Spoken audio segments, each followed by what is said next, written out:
topic on the internet. He doesn't have a dictionary, you know. And with Sage's counsel of wise industry experts, what's my line? What's your line? Does it really matter? It certainly does to Thomas, and soon it will matter to you as well. Set your phone to silent or to vibrate, which can be more fun. But you may want to have it handy as Thomas talks about what's my line.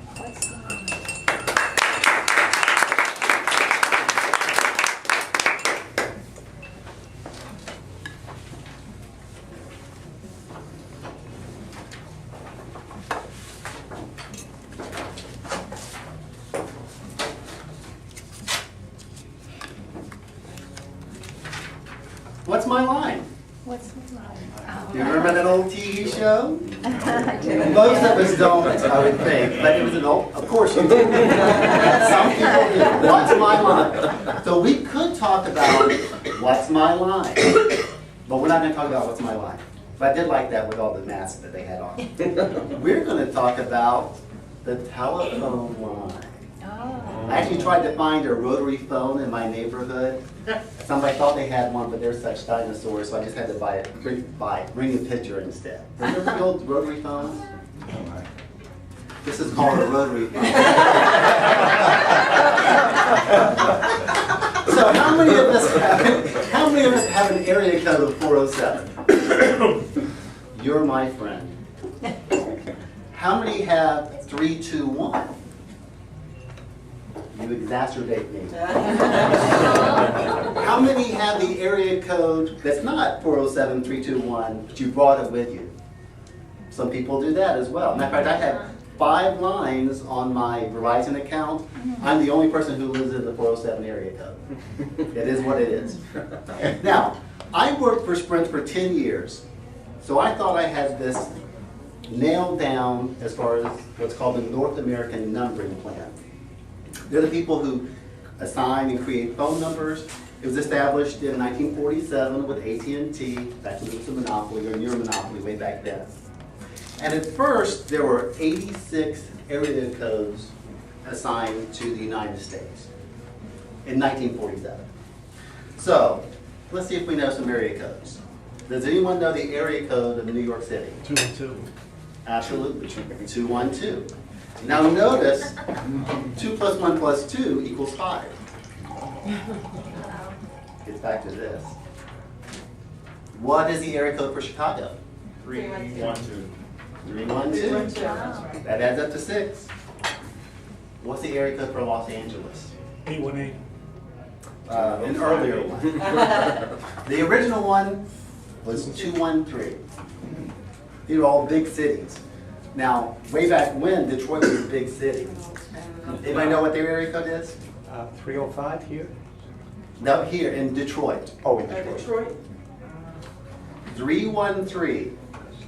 That adds up to 7. Now, why is it that those big cities got numbers that added up to very small numbers? Area code that added up to small numbers? Because it took fewer clicks. Because these were mechanical switching equipment, and if you had a big city like New York with a really long area code, it would wear out the switching equipment easier. Of course, nowadays we don't have switching equipment that's nowadays our switching equipment is electronic, not mechanical. Anyway, what is the area code for Washington, D.C.? 202. Now, what's different about this? There's a 0 in the middle. So originally, the 1 in the middle meant that there was going to be more than one area code per state. And if it was a 0 in the middle, it would be the only area code for that whole state, or in this case, district. Okay? Notice there are 14 clicks with this, though. So that 0 added a lot of clicks. Okay? So 2 plus 10 plus 2. Now, some states were really sparsely populated, and some of them still are actually. South Dakota, North Carolina, South Carolina, just so you know. Rita will appreciate this. Maritime provinces of Canada. 20 clicks. Absolutely.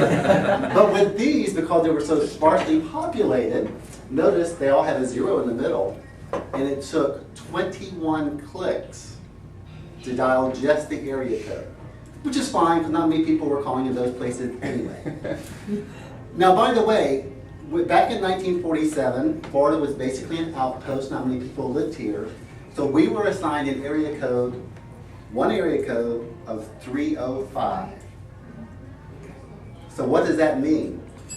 The North American, the people who assigned the numbers figured that forever Florida would need how many area codes? One. We now have 17. Okay, now all this changed in 1995 because of a big demand for numbers, and I had a hypothesis of also why it happened. We'll talk about that in just a little bit. So starting in 1995, the middle number of your area code did not have to be a 0 or a 1. Therefore, we now have, for example, 321. Now that opened up a possibility of 800 different area codes. Now remember, we started with 86. Right now we have 181 assigned area codes in the United States. Now, how many new phone numbers can you get when you add an area code? Just take a wild guess. It has to be very quick. How many new numbers for one area code? A lot. 10,000. 150,000. 50. 7,919,900. And 900. Now, some of them are assigned for special purposes, but that's how many numbers you can have just with one new area code. 7,919,900. Now, some numbers are not going to be assigned. For example, 555. Certain of those are not assigned. They're like fictional numbers. For example, radio shows and TV. If you remember from 1985, Jenny, 8675309. 8675309. What's wrong with that? No area code. It's a real number. It's a real. So what happened? People with that number were getting lots of calls. So my hypothesis is that the numbers changed because of technology, from mechanical to digital switching. I asked the experts. Last week, I asked Denny, Denny's the expert, because I found out at the Christmas party that Denny also worked at Sprint. And I said, Denny, what changed the area codes? And right off the bat, he didn't say technology like I did. He said deregulation. And my research proved that Denny was right and I was wrong. When the new phone companies came about, they were called ALECs, Alternative Local Exchange Carriers. They were assigned blocks of 10,000 numbers. That takes a lot of numbers, and a lot of those numbers went unused. So in summary, to wrap it up, let's have fun with our area codes. Matter of fact, when you go to Daytona Beach, 386 spells fun. 321, 3, 2, 1, blast off with the Space Coast. Thank you.